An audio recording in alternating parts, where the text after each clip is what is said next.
everybody, and welcome to the Bob Stoops app. I'm Brad McMullen, along with Hall of Fame football coach Bob Stoops, and we are inching closer and closer to a college football season. Big 12 Media Days just concluded this week. Your thoughts on the upcoming college football season? Yeah, normally when I go to Big 12 Media Day, I know the summer's over. I'm back in the office and working full time, but that's not the case right now. So we'll get into the XFL stuff I'm going to do later. But I'm excited for this year. I can't wait to watch OU, of course. Just got so much faith in Brent Venables and his staff.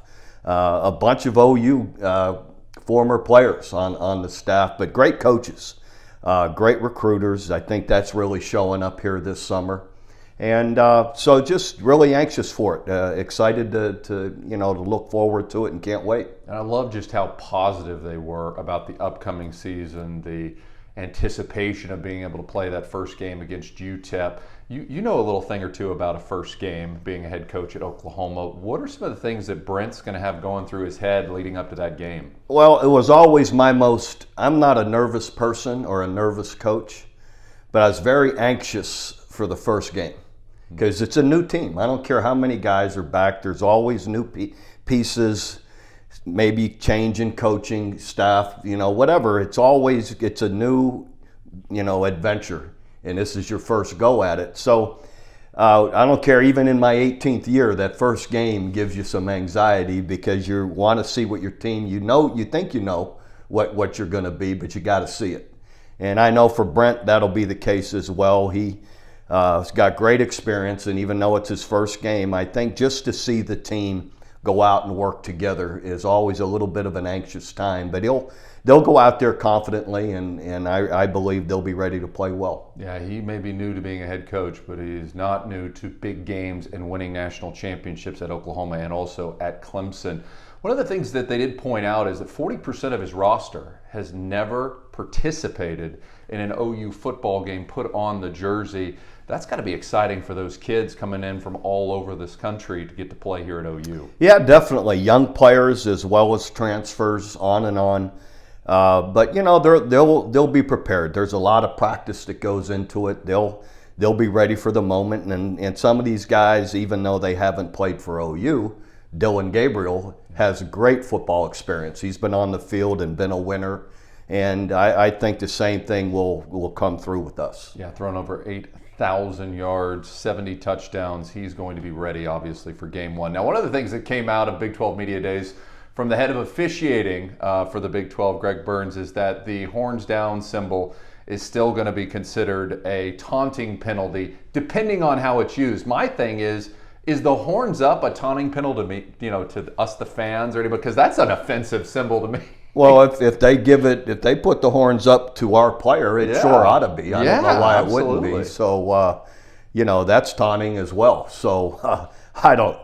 It's silly. It's if I'm Texas, I'd say, look, can we just be finished talking about this and not have it on the rule books? But so be it. I always think you don't get the horns down if you play better.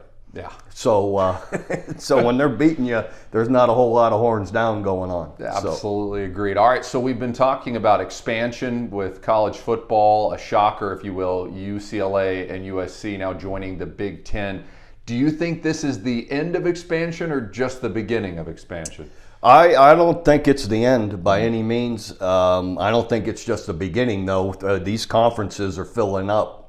But I think there's room for a few more on each side.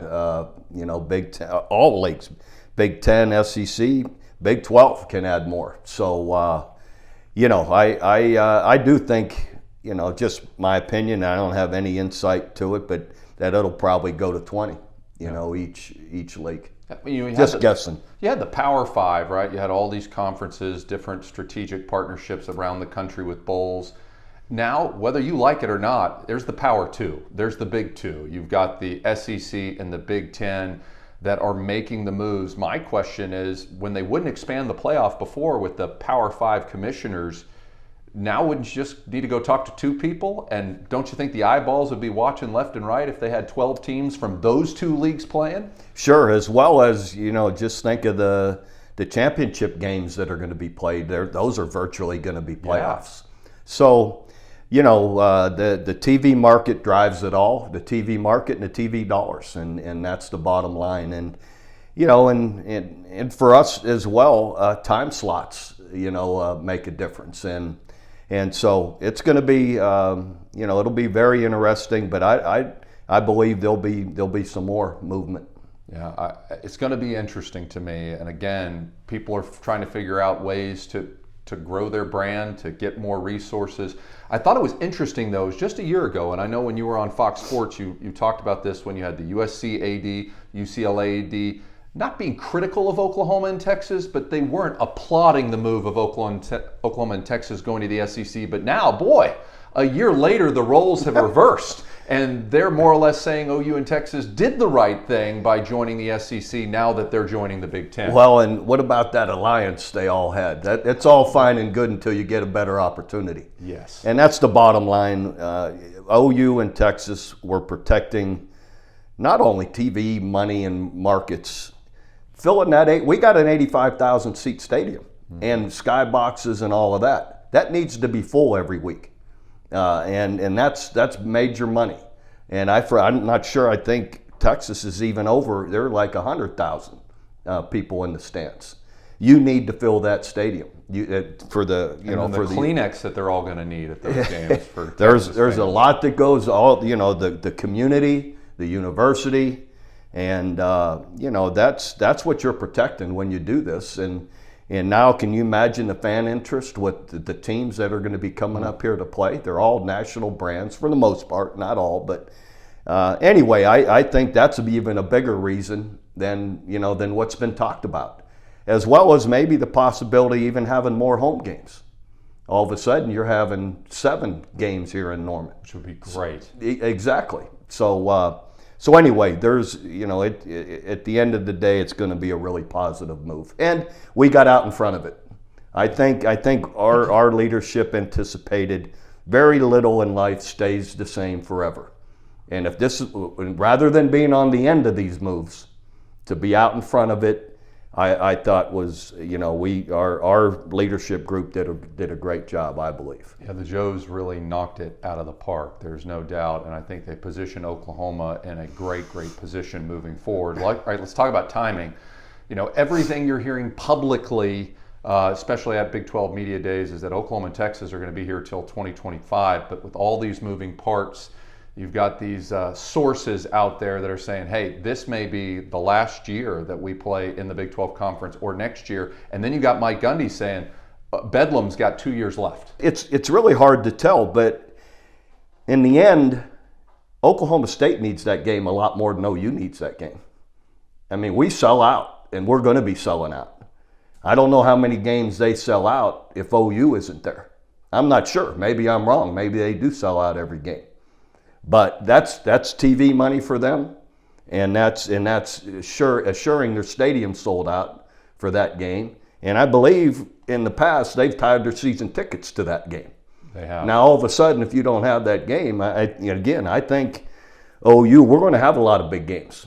So whether it happens or not, I don't. I would think it probably won't. Yeah. But I wish it would, because it's so easy being the proximity of the schools, just your financially, the expenses and whatnot, and it's a big day for whoever's hosting the game. But if not, then so be it. That's just, again, things keep changing. Yeah, I think if you're an Oklahoma State fan, you want Bedlam to continue. If you're an OU fan, you want Bedlam to continue because it's a great rivalry. But when it comes to the financials, and Bob, you touched on that, this is the game they sell out. When UTEP comes to OU, OU sells out. If UTEP goes to Stillwater, they're probably not selling that game out. Well, as well as, again, they tied their season tickets to this part of the season ticket deal is you got to buy this game. All right, so a few weeks ago, you had USC doing very, very well in recruiting. If you looked at 24/7 Sports, boy, oh boy, the last 4 weeks have not been as good for USC, but really good for Oklahoma. Alabama has now been passed by OU. USC has been passed. Oregon, OU now on the verge of the top 10. A lot of exciting things happening on the recruiting trail for the Sooners right now. And not surprising to me, I think Coach Venables and his staff are very diligent and thorough with their recruiting. I think, and they've spoke to this, that they're not big on being first or in having a bunch of guys decommit. They're really emphatic with their recruits that if you're going to commit, it needs to really mean something.